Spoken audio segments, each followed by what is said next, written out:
انسانی تاریخ میں ایسے بہت سے واقعات گزرے ہیں جہاں انسان نے اپنی عقل کو اللہ کے حکم سے اوپر رکھنے کی کوشش کی، لیکن ایک واقعہ ایسا ہے جس کا ذکر سن کر روح کانپ اٹھتی ہے۔ یہ کہانی ہے ان لوگوں کی جو اللہ کو مانتے تھے، اس کے گھر میں سجدہ بھی کرتے تھے، مگر ایک چھوٹے سے دنیاوی لالچ نے انہیں انسان سے جانور بنا دیا۔ قرآن کریم میں اللہ تعالیٰ فرماتا ہے کہ ان سے اس بستی کا حال پوچھو جو سمندر کے کنارے آباد تھی۔ یہ صرف ایک بستی کی نہیں بلکہ ہر اس انسان کی کہانی ہے جو گناہ کو جائز بنانے کے لیے ہیلے بہانے تراشتا ہے۔ آج ہم اصحاب سبت کے اس عبرتناک انجام کی گہرائی میں اتریں گے تاکہ دیکھ سکیں کہ کیا آج ہم بھی تو اسی راستے پر نہیں چل رہے۔ لائک، شیئر اور سبسکرائب کر دیجیے گا۔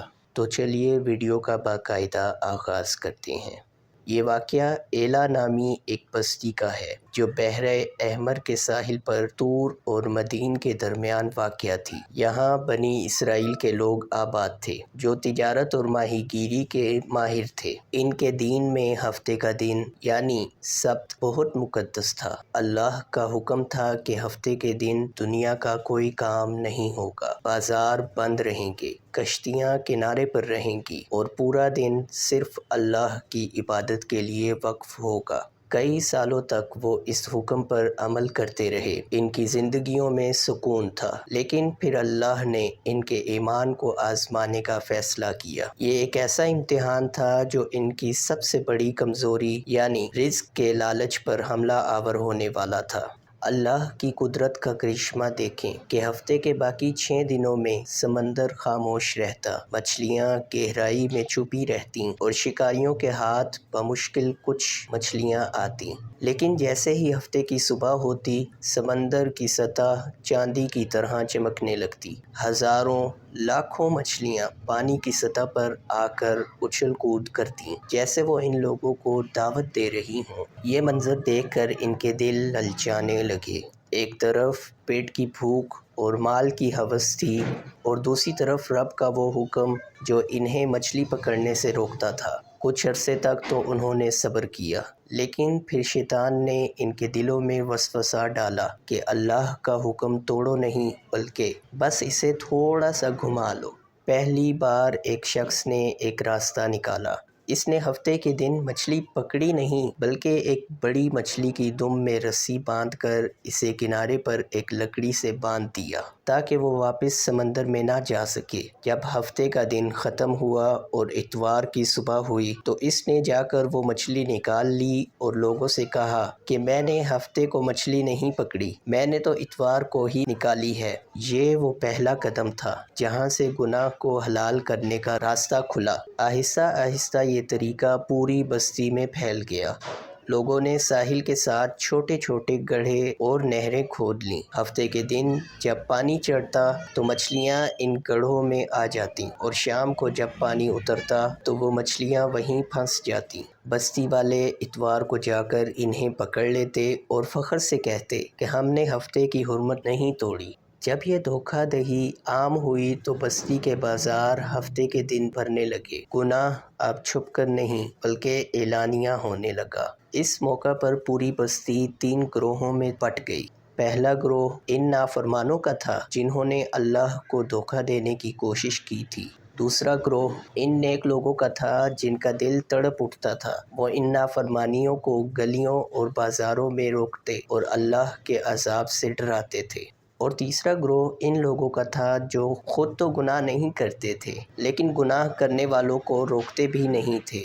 وہ خاموش تماشائی تھے، بلکہ وہ تو نیک لوگوں کو ٹوکتے تھے کہ تم ایسے لوگوں کو کیوں نصیحت کرتے ہو جنہیں اللہ ہلاک کرنے والا ہے۔ نیک لوگوں نے ایک ایسا جواب دیا جو رہتی دنیا تک کے لیے مشعل راہ ہے۔ انہوں نے کہا، ہم ان نافرمانوں کو اس لیے روکتے ہیں تاکہ ہم روز محشر اللہ کے سامنے یہ جواب دے سکیں کہ اے اللہ، ہم نے اپنا فرض پورا کیا تھا۔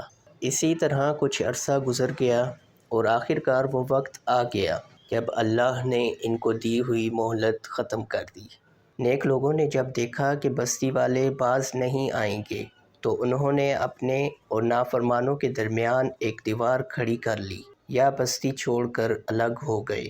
ایک رات ایسی آئی کہ نافرمان لوگ اپنی کامیابی کے نشے میں مگن سو رہے تھے۔ انہیں اندازہ بھی نہیں تھا کہ یہ ان کی انسانی زندگی کی آخری رات ہے۔ بس اللہ کا ایک حکم صادر ہوا۔ اگلی صبح جب نیک لوگ بستی کے اس حصے کی طرف گئے جہاں نافرمان رہتے تھے تو وہاں ایک عجیب خاموشی تھی۔ بازار سنسان تھے اور گھروں کے دروازے بند تھے۔ جب ان نیک لوگوں نے دیواروں کے اوپر سے گھروں میں جھانکا تو ان کی چیخیں نکل گئیں۔ بستی کے وہ لوگ جو کل تک فخر سے چلتے پھرتے تھے اب بندر بن چکے تھے۔ وہ ایک دوسرے کو پہچان رہے تھے۔ بندر اپنے انسان رشتہ داروں کے پاس آئے، ان کے قدموں میں گرتے، ان کے کپڑے سونگھتے اور آنسو بہاتے، لیکن ان کی زبان چھین لی گئی تھی۔ قرآن کہتا ہے کہ ہم نے ان سے کہا کہ ذلیل بندر بن جاؤ۔ 3 دن تک وہ اسی حالت میں رہے، نہ کچھ کھا سکے نہ ہی پی سکے، اور پھر وہ سب کے سب ہلاک ہو گئے۔ وہ صرف ایک عبرت کا نشان بن کر رہ گئے۔ ناظرین، آج جب ہم اصحاب سبت کی اس کہانی کو سنتے ہیں تو ہمیں لگتا ہے کہ یہ پرانے زمانے کی بات ہے، لیکن ذرا رک کر اپنے ارد گرد دیکھیں۔ کیا آج ہم بھی اللہ کے احکامات کے ساتھ وہی کھیل نہیں کھیل رہے؟ ہم سود کو منافع کا نام دیتے ہیں، رشوت کو مٹھائی کہتے ہیں اور حرام کاموں کے لیے ہزاروں مذہبی دلیلیں تلاش کر لاتے ہیں۔ ہم بھی وہی ہیلے بہانے کر رہے ہیں جو ایلا کی بستی والوں نے کیے تھے۔ ہم پر بندر بننے کا عذاب اس لیے نہیں آتا کیونکہ ہمارے درمیان رحمت للعالمین حضرت محمد صلی اللہ علیہ وآلہ وسلم کی دعائیں ہیں۔ اصحاب سبت کی کہانی ہمیں یہ پیغام دیتی ہے کہ اللہ کو دھوکہ دینا ممکن نہیں۔ وہ ہمارے اعمال سے زیادہ ہماری نیتوں کو دیکھتا ہے۔ گناہ کو جتنا بھی خوبصورت نام دے دیا جائے وہ رب کی نظر میں گناہ ہی رہتا ہے۔ آج ہمیں خود سے یہ سوال کرنا ہے کہ کیا ہم بھی اللہ کی دی ہوئی مہلت کا ناجائز فائدہ تو نہیں اٹھا رہے؟ کیا ہم بھی ان خاموش تماشائیوں میں تو شامل نہیں جو برائی کو دیکھ کر چپ رہتے ہیں؟ یاد رکھیں، اللہ کا عذاب جب آتا ہے تو وہ صرف گناہ گاروں کو نہیں بلکہ خاموش رہنے والوں کو بھی اپنی لپیٹ میں لے لیتا ہے۔ آئیے آج ہی سچی توبہ کریں، اس سے پہلے کہ توبہ کا دروازہ بند ہو جائے اور ہم صرف